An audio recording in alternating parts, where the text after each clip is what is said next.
ब्रह्मा मुरारी त्रिपुरांतकारी भानु शशि भूमि सुतो बुधश्च गुरुश्च शुक्र शनि राहु केतव सर्वे ग्रहा शांतिकरा भवन्तु, सर्वे ग्रहा शांतिकरा भवन्तु, क्रूर ग्रह शांतिकरा भवन्तु।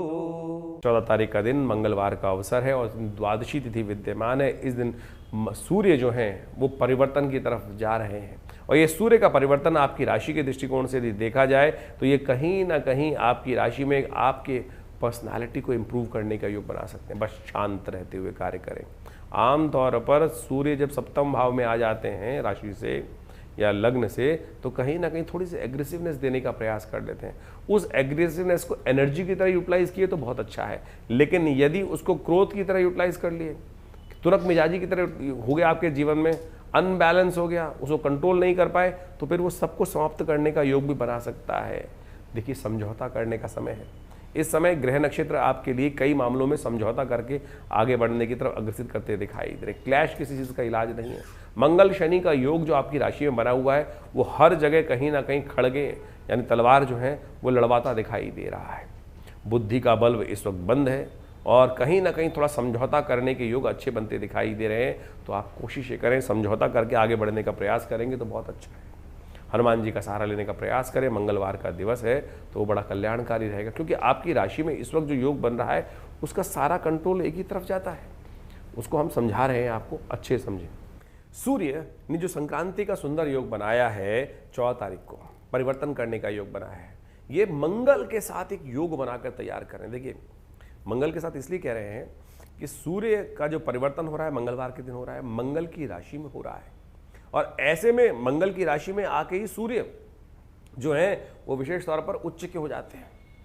तो ये बड़ा विशेष संबंध है मंगल का। और क्योंकि मंगल जो है, आप सत्य मान के चलें कि ये सेनापति हैं, अग्नि तत्व के मालिक है। वहीं सूर्य भी राजा है और अग्नि तत्व के मालिक। दोनों की जो प्रकृति है वो सेम है, एक ही तरह सोचते हैं। और जब राजा और जो सेनापति है वो जब एक साथ चले तो क्या होता है कि सब चीज़ें ठीक होने के योग बन जाते हैं। तो आपकी राशि के दृष्टिकोण से आपका जो व्यवस्थाओं का योग है वो हमने आपको समझाने का प्रयास किया। और साथ साथ इन दिनों मंगल के साथ जो शनि का योग बना हुआ है वो बड़ा विचित्र है। सूर्य नारायण है, साक्षात प्रत्यक्ष देवता कहा जाता है भगवान सूर्य को।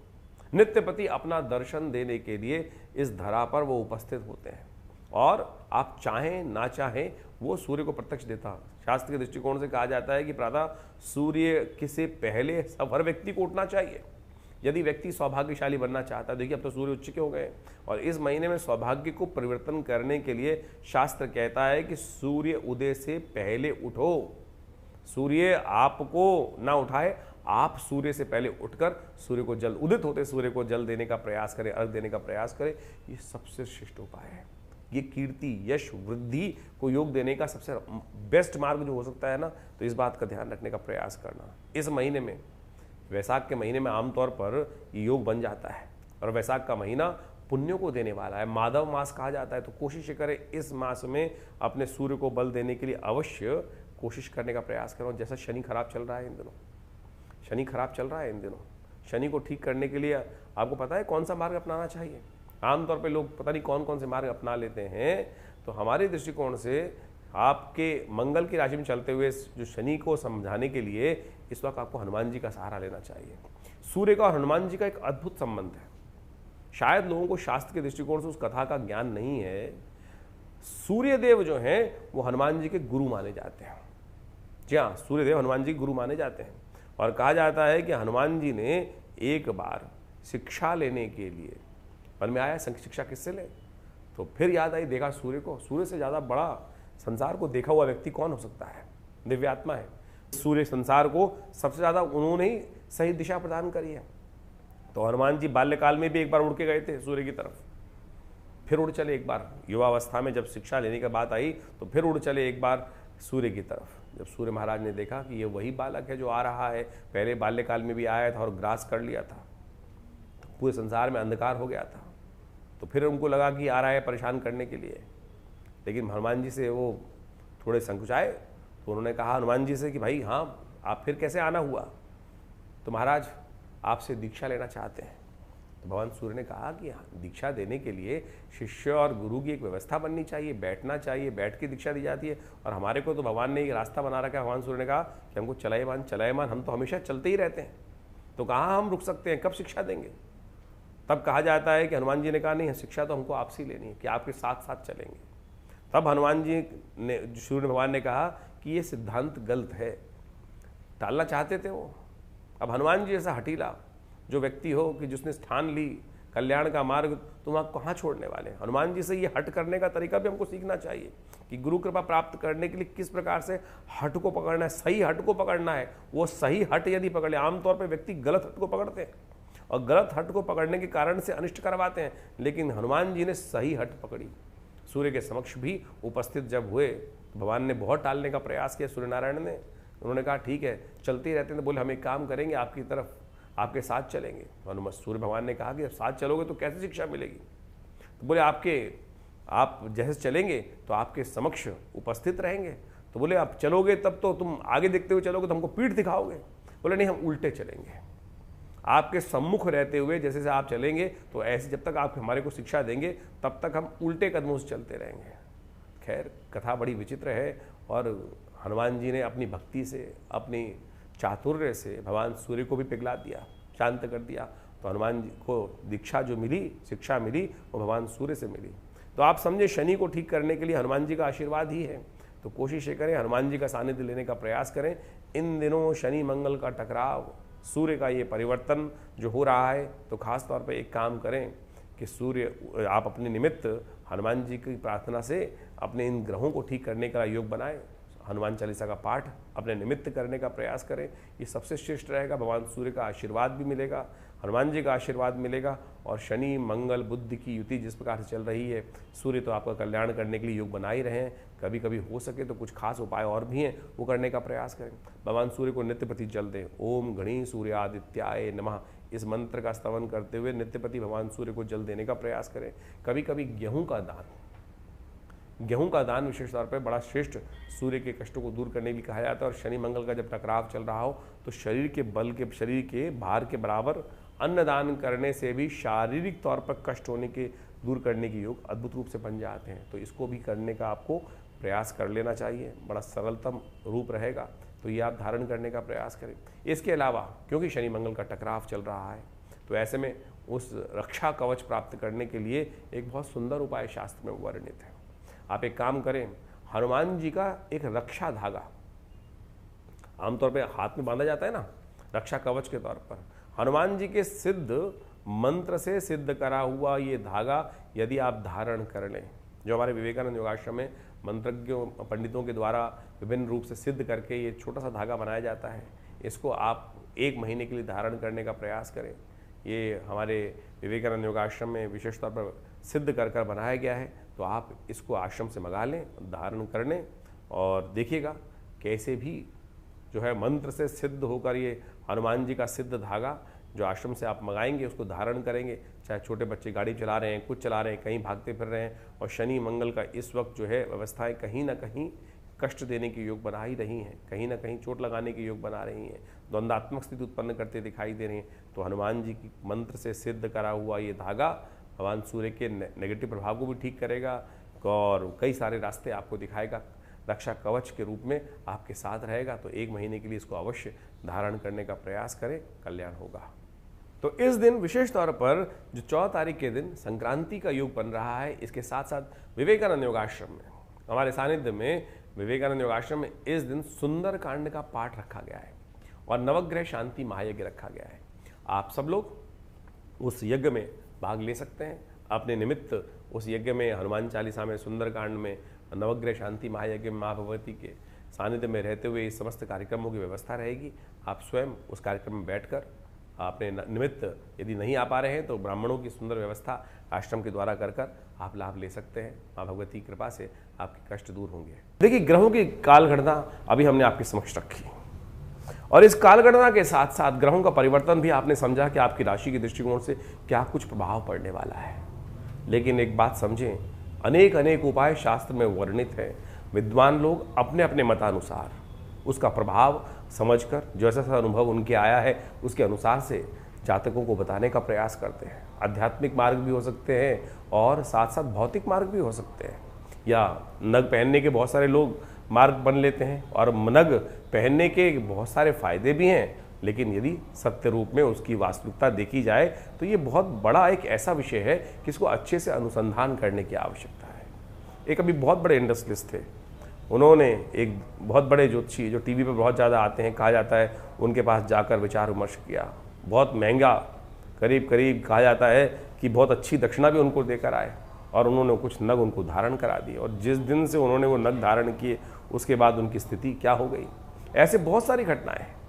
तो आप प्रत्यक्ष रूप से इस बात को समझें कि आपके जीवन में चल क्या रहा है। हमारे जीवन में देखिए समय है, समय का प्रभाव है, कभी धूप कभी छाँव, कभी लाभ कभी हानि, कभी यश और कभी अपमान, इस प्रकार के योग जीवन काल में बनते रहते हैं। और ये सारे के सारे जो बनते हैं आपके कर्मानुसार ही बनते हैं। यदि कर्म व्यक्ति सही रूप से करना शुरू कर दे तो सत्य माने जीवन में कष्ट हो ना। अब कैसे पता लगाएं कि कर्म हमारे द्वारा सही हो रहा है या नहीं हो रहा। देखिए शास्त्र में कहा गया ना, कई बार हम आपको बोलते हैं अवश्यमेव भोक्तव्यम कृतम कर्म शुभाशुभम।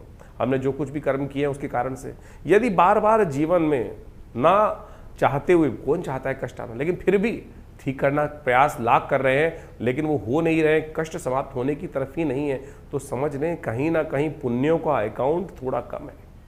यदि आपके घड़े में पुण्यों का जो अकाउंट है, पुण्यों का जो प्रभाव है वो इतना लबालब भरा हुआ है, तो थोड़े बहुत कुछ गलत कार्य हो भी जाए तो उससे जीवन में कोई प्रभाव होता नहीं, क्योंकि पुण्यों को। और कई बार क्या होता है कि पुण्यों का अकाउंट इतना खाली हो जाता है कि हाथ टटोलने पर भी, घड़े में हाथ डालने पर भी वो हाथ में आते नहीं हैं। तो इसलिए सीधा सीधा सिद्धांत है, जब जीवन में कष्ट एक के बाद एक आ रहे हों तो समझ लो कि पुण्य का अकाउंट धीरे धीरे कहीं ना कहीं कम हो रहा है, उसको बढ़ाने का प्रयास करें। पुण्य बढ़ाने के बहुत सीधे साधे तरीके हैं, यही नहीं कि बहुत बड़े बड़े पैसे खर्च करके यज्ञ करना है। शास्त्र कहता है मनसा वाचा कर्मणा। देखिए आपके द्वारा किया गया कर्म अद्भुत रूप से प्रभाव देता है, इस बात को हमें समझना चाहिए। शास्त्र में इसको समझाने के लिए अनेक कथाएं उपस्थित की गई। लोग लगे रहते हैं कभी कुछ और उपाय करने के, कुछ और उपाय करने, विभिन्न टोटकों में फंस जाए।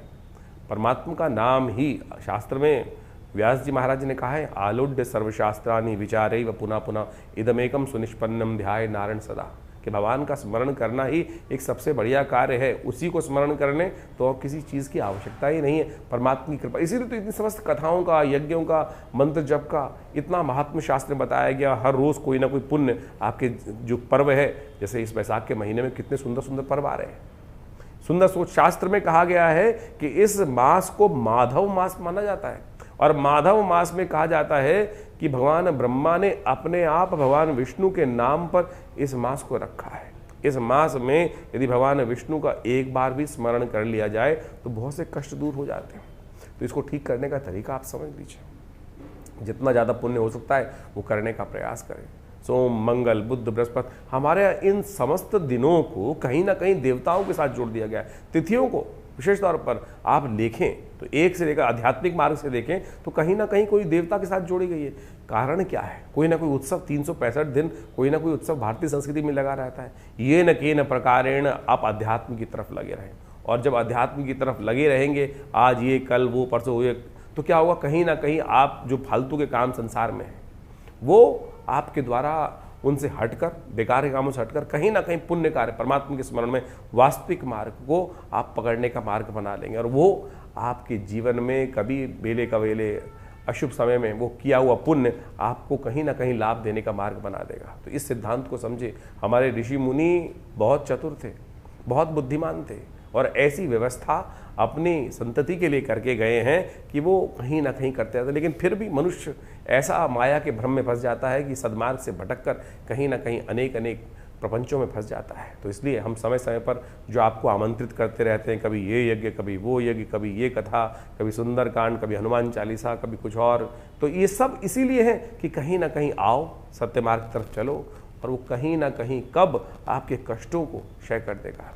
भारतीय अध्यात्म विज्ञान को यदि आप पढ़ेंगे, देखिए बहुत सारे लोग हमें कमेंट में लिख के भेजते हैं कि महाराज कथा सुनाने से अच्छा तो उपाय बताओ। उपाय तो हर जगह बता ही रहे हैं, हम हर रोज़ बता रहे हैं उपाय, लेकिन उस मार्ग को समझने का प्रयास आपको करना चाहिए कि ज्योतिष का अध्यात्म के साथ एक इंटर कनेक्शन। कुछ अध्यात्म शून्य व्यक्ति हैं, कोट पैंट पहनकर और जिस प्रकार से लोगों को आज शराब पिला के उपाय बताने का प्रयास करते हैं, मांस खिलाकर उपाय खिलाने का प्रयास करते हैं, तो उससे कुछ भला होने वाला है किसी का? कुछ नहीं होने वाला उससे तो कष्ट के योग ऐसे ही बन जाएंगे जैसे कुछ ना कुछ। भारतीय संस्कृति में इसके ऊपर बहुत सुंदर कथा आई हुई है, उसको आपको समझ लेना चाहिए। हमने पहले बहुत दिन पहले कथा आपके समक्ष रखी थी, आज बहुत काल हो गया है, इसलिए उस कथा को दोबारा समझाने की आवश्यकता है कि जैसे बर्तन को बार बार मांजने से क्या होता है कि वो चमक आ जाती है ना, तो उस कथा के माध्यम से, अध्यात्म के माध्यम से समझने का प्रयास करें। हमारे पुण्य कैसे बढ़ते हैं? एक कसाई था, अध्यात्म के अंदर उपनिषद में कथा आई है, वो एक महात्मा जी के आश्रम के सामने ही कसाई की दुकान चलाता था, रोज हत्या करता था, रोज आजीविका पालने के लिए कसाई को मांस बेचता था। महात्मा जी अंदर यज्ञ कराते थे। दोनों की मृत्यु एक ही दिन हुई और दोनों यमराज के समक्ष उपस्थित हुए। कहा जाता है कि महाराज जी को पुण्य लोक प्राप्त हुए। महाराज थोड़ी देर रुक गए, उन्होंने देखा कसाई भी मेरे पीछे खड़ा है, चलो इसको भी देखें, इसको क्या गति प्राप्त होती है। तो देखने में आया कि जो महात्मा को लोक प्राप्त हुए थे वही उस कसाई को प्राप्त हुए।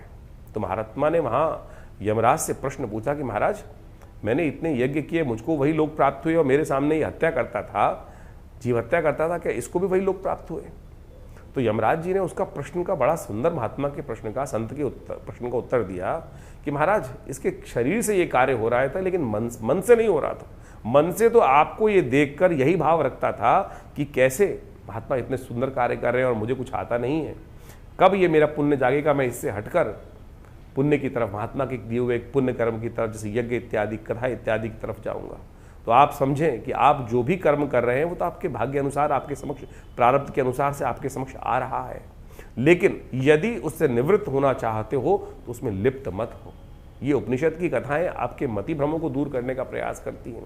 तो इन सब सिद्धांतों को आप समझ के कार्य करने का प्रयास करेंगे तो बहुत अच्छा होगा।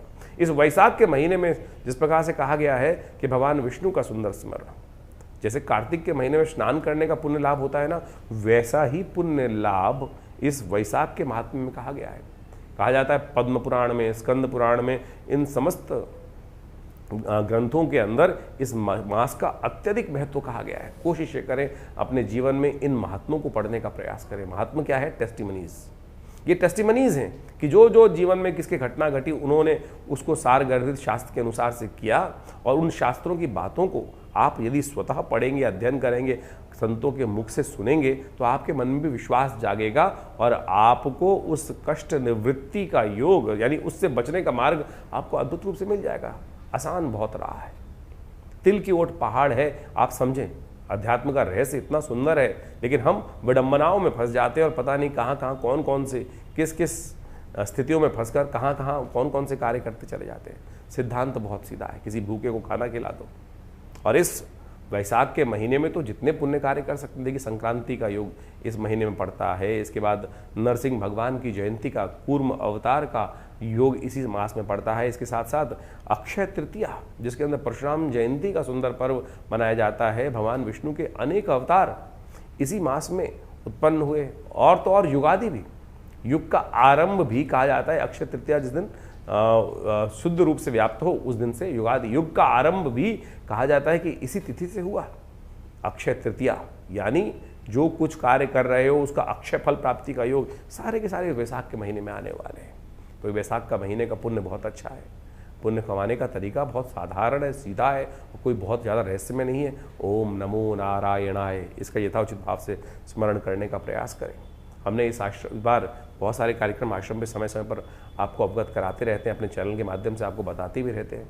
कोशिश ये करें उसी मार्ग पर सीधे तौर पर चलने का प्रयास करेंगे तो बहुत कल्याण का मार्ग अवश्य होगा और कष्टों से निवृत्ति का योग बन जाएगा। ये न कि न प्रकार न जो भी हो, कैसे भी व्यवस्था बन जाए, किसी भी बहाने से उस परमात्मा के स्मरण का योग अपने जीवन में बनाने का प्रयास करें। हमारे आश्रम पे पिछले करीब 60-70 सालों से नित्य 8 घंटे यज्ञ होता है, और रविवार को तो उस कार्यक्रम में हम सबको समय समय पर आमंत्रित करते ही रहते हैं। तो आप सब उस रविवार के कार्यक्रम में, जो सुबह 8 बजे से लेकर करीब 11 बजे तक चलता है, भंडारा रहता है नित्यपति, उसमें भाग ले सकते हैं। बहुत सारे आश्रम में व्यवस्थाएं, गौशाला, हॉस्पिटल है पूरा, योग, प्राकृतिक चिकित्सा इत्यादि का, उसमें भी आप भारत सरकार के पैनल पर है और बहुत सारी इंश्योरेंस कंपनीज़ के पैनल पर है। योग, प्राकृतिक चिकित्सा इत्यादि का बहुत सारे कार्य समय समय पर वहाँ पर चलते ही रहते हैं। इसके अलावा अभी विश्व योग दिवस का बहुत बड़ा कार्यक्रम किया जा रहा है और उसके अंदर लगातार योग की विभिन्न श्रृंखलाओं के माध्यम से बहुत सारे कार्यक्रम भारत सरकार के साथ मिलकर विवेकानंद योग आश्रम की तरफ से पूरे भारत में सब जगह जगह पे किए जाते हैं। और उसी श्रृंखला में बहुत एक अद्भुत विज्ञान है जिसको मुद्रा विज्ञान कहा जाता है। विभिन्न हाथ के द्वारा बनाई जाई आकृति जो है वो हमारे आश्रम के द्वारा ही, हमारे पिता आचार्य श्री केशव देव जी के द्वारा ही पूरे विश्व में जगह जगह पहुंचाई गई हैं। आप समझे, इतनी छोटी छोटी चीज़ें। और इन मुद्राओं का, योग विज्ञान की मुद्राओं का अद्भुत लाभ है, आध्यात्मिक भी और साथ साथ आपके शारीरिक तौर पे कष्टों को दूर करने के लिए भी, ग्रहों के प्रभाव को भी ठीक करने के लिए। जैसे किसी का बृहस्पति खराब है, अब लाखों रुपए खर्च करके लोग पुखराज पहन रहे हैं, अरे केवल ज्ञान मुद्रा का अभ्यास कर लो। ये पहली उंगली अंगूठे के साथ लगाकर चलते फिरते उठते बैठते इस ज्ञान मुद्रा का अभ्यास करो, देखो बिना किसी और चीज़ के, बाह्य किसी चीज़ की आवश्यकता नहीं है।